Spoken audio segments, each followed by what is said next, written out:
नमस्ते. मी शिल्पा आकार क्राफ्ट्समध्ये आपल्या सगळ्यांचं स्वागत करत आहे. आज आम्ही घेऊन आलो आहे संक्रांतीसाठी स्पेशली अगदी सोप्या पद्धतीने हलव्यापासून मंगळसूत्र, बांगड्या आणि नथ कशी बनवावी हे. इथे फारच छोट्या आकाराचा मी फोम शीट घेतली आहे, गोल्डन फोम शीट घेतली आहे.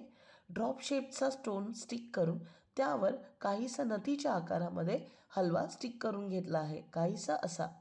आणि त्याच बेसला कट करून आपण त्याला वेगवेगळ्या स्टोन्स आणि बीड्सने स्टिक करू शकतो, काहीसं असं. त्या बेसला स्टिक कट करून आपण ठेवायचं आहे, जेणेकरून आपल्याला त्याचा बेस दुसऱ्याला वापरू शकतो.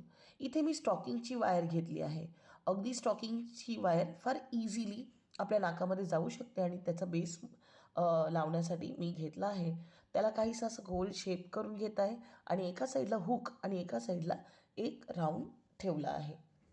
त्याच्याच बेसला स्टिक करावं म्हणून एक पातळ किंवा अगदी थोडासा हलका असा पेपर आपण मागून लावणार आहोत आणि ह्या पेपराला मी गोल्डन स्टोन्स किंवा मणी स्टिक करून घेतले आहेत बॉर्डरला, म्हणजे नथीच्या बॉर्डरला काहीसं ते असं दिसेल. खालच्या साईडला ग्रीन आणि ऑरेंज कलरचा जो हलवा आहे तो स्टिक करून घेतला आहे तारेमध्ये अडकवून आणि त्याला काहीसं असं करून हुक करून घेतलं आहे. झाली इथे आपली नथ रेडी. मंगळसूत्रासाठीही मी फारच सोपी पद्धत तुम्हाला नेहमीच दाखवली आहे हलवा ओवण्याचा. बस तीच पद्धत आपल्याला इथे वापरायची आहे.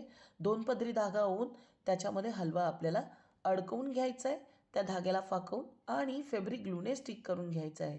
फोक चमच्याचा वापर फक्त आणि फक्त होल्डर म्हणजे त्याला होल्ड करून ठेवण्यासाठी वापरला आहे. तुम्ही अगदीच पारंपरिक पद्धत वापरू शकता. बसून अंगठ्याला लावून तुम्ही एक एक दोऱ्यामध्ये 2 दोऱ्यांचं अंतर फाकून एक हलवा त्याच्यामध्ये फिक्स करून खालच्या मनाने त्यांना टाईट करून तुम्ही फॅब्रिक ग्लूने त्याला फिक्स करून घ्या. काहीशा अशाच पद्धतीने तुम्ही एक मोठीतल्या मोठी माळ बनवून रेडी करू शकता, काहीशी अशी. इथे मी 2 अशा वेगवेगळ्या माळ रेडी करून घेतल्या आहेत. माझ्याकडे इथे सिल्वर कलरचं मंगळसूत्राचं पेंडंट आहे आणि तेच मी इथे अटॅच करणार आहे. त्याला अटॅच करण्यासाठी तुम्ही सुई दोऱ्याचाही वापर करू शकता. जर तुम्हाला असं वाटत असेल की सुई दोऱ्याने इतकं फिक्स नाही होणार, तर तुम्ही स्टॉकिंगची अगदी पातळशी वायर वापरली तरीही चालणार आहे. इथे मी डायरेक्टली दोऱ्यामध्ये त्याच्या रिंगमध्ये त्याला एक नॉट टाकून घेतली आहे, म्हणजे ते व्यवस्थित फिक्स होईल. आणि मागच्या बाजूला जे पण धागे उरतील ते आपण ग्लू गनने त्या गॅपमध्ये स्टिक करून घेणार आहोत. इथे रेडी आहे मंगळसूत्र. आणि अगदीच बांगड्यांसाठी मी बांगड्यांचाच बेस म्हणून वापरला आहे.